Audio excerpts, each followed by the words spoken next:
I was at the Cordillera mountain range not too long ago, and I witnessed the Igorot tribe prepare chicken for their famous tinola dish. The preparation is to beat the chicken with a stick, and some people think that this is inhumanitarian, some people think it's barbaric. But the act is more than that to its people. It is a ritual that has deep significance to the Igorot culture. You be the judge as to whether this act is inhumanitarian or not. This is a cooking video, and I am going to be featuring the Igorot's way of cooking chicken tinola. And I do have a copy of the recipe at the end of this video. But first of all, let me introduce you to my channel.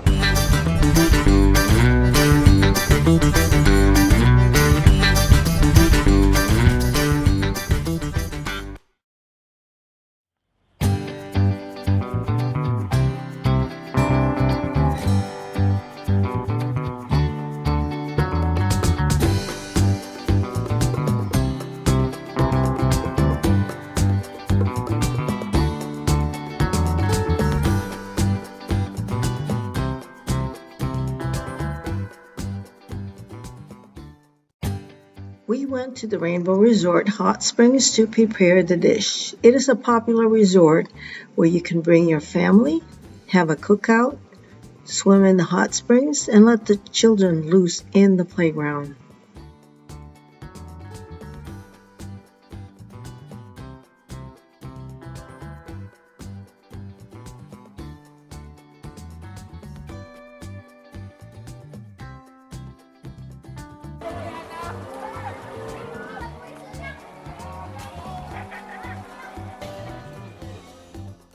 The Igorots used the native chickens that were raised in the backyards of rural households. Most of us buy chicken to cook from a grocery store that have already been cleaned, and all we have to do is put it in the pot and start cooking it. Here there will be 2 chickens that will be prepared for cooking. Meet Ben Depoksa Kaasi. He is an Igorot. He is called the Mambuno, or native priest, who will be doing the preparation of the chickens. This tribal tradition is to help people decide which course of action they want to take in regards to safe travels, getting rid of sickness, or whatever. To start, the priest gives a prayer of thanks. Then the chicken is battered to keep the blood inside the chicken. If it is beaten properly, the chicken will not be bloody when it is cut. None of the bone should be broken during the beating or even the slicing. With a simple stick, lightly beating the live chicken under both the wings and the neck until these areas turn dark blue, with the blood rising to just under the skin.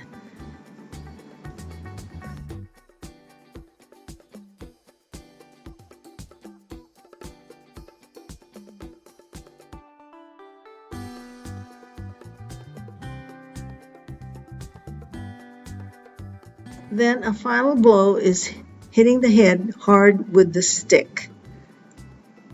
The eyeballs are then checked for any signs of life.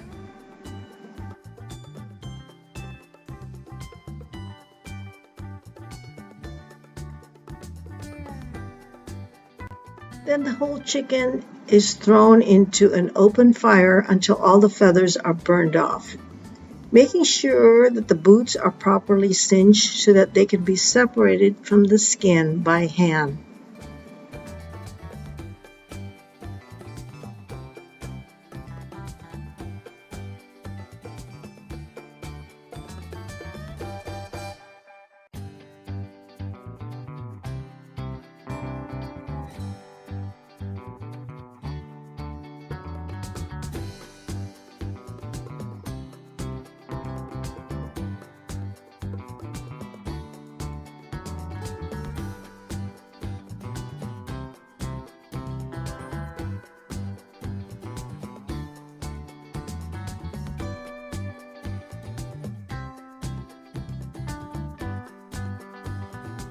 The next step is plucking off the feathers.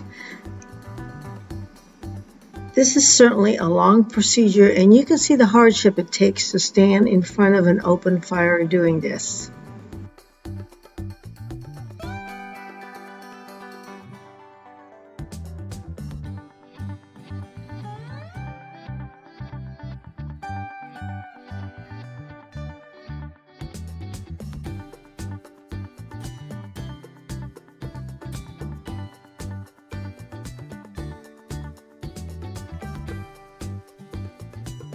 So he's from the Kankanai tribe.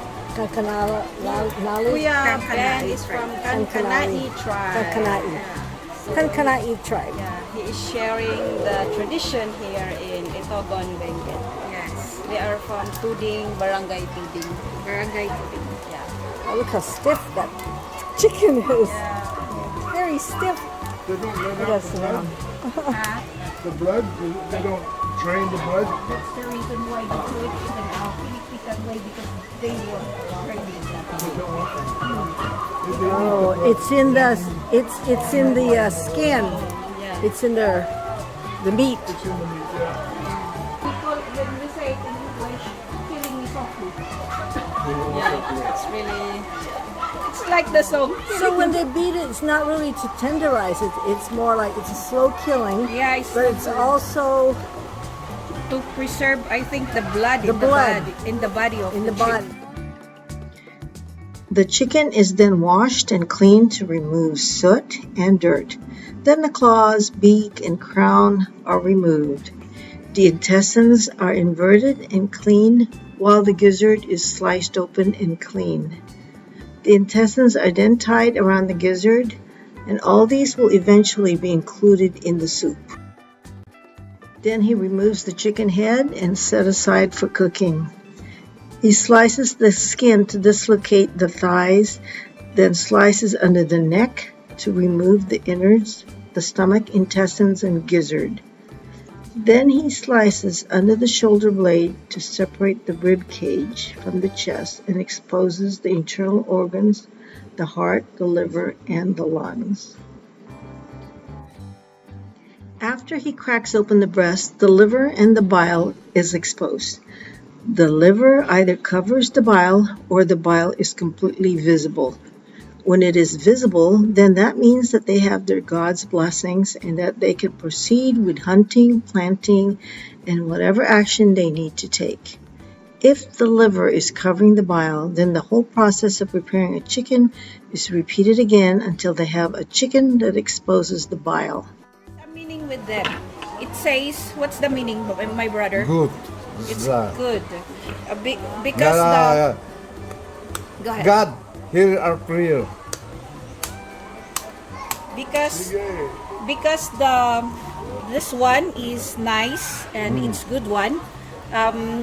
There's a sign that God hears his prayer. Oh. Yeah, that's how they do it. In a Kankanai way. Opo. There's a meaning and everything how they do it. Yeah.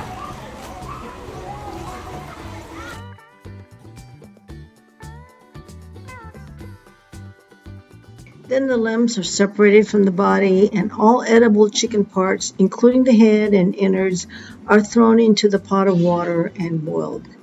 The singed feathers are also used to give the soup a smoked flavor.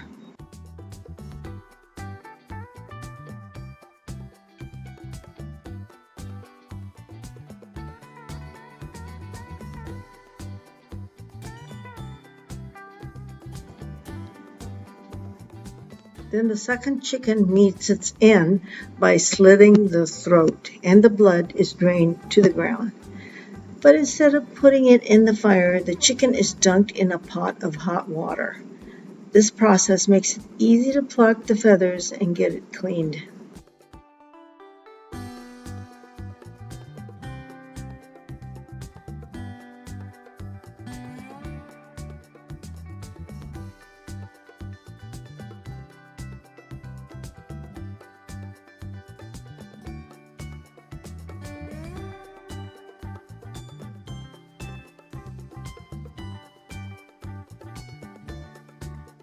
You might say, this is such a long process. How much easier is it to just go down to the store and buy a chicken that's already been cleaned, and all I have to do is put it in the pot to cook? However, this cooking is not done every day. A family only does it when there is a need for it. It is a ritual for decision making, with the innards of the chickens dictating if it's good or bad.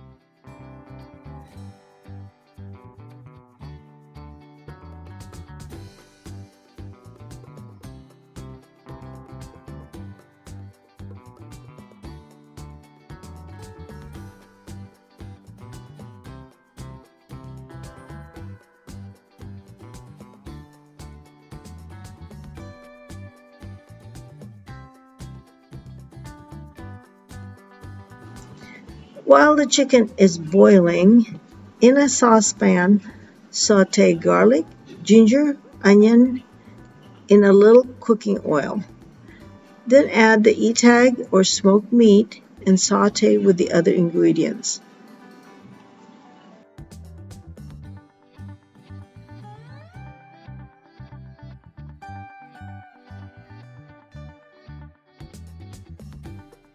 Then the green papaya and the chayote are cut and are added later.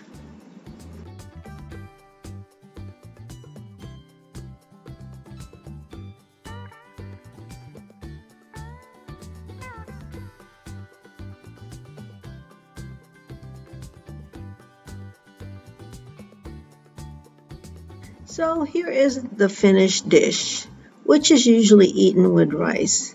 Masarap.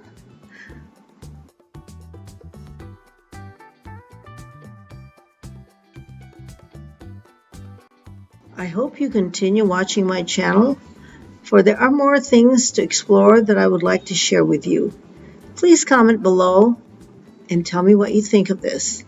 And here's the recipe for you to try out.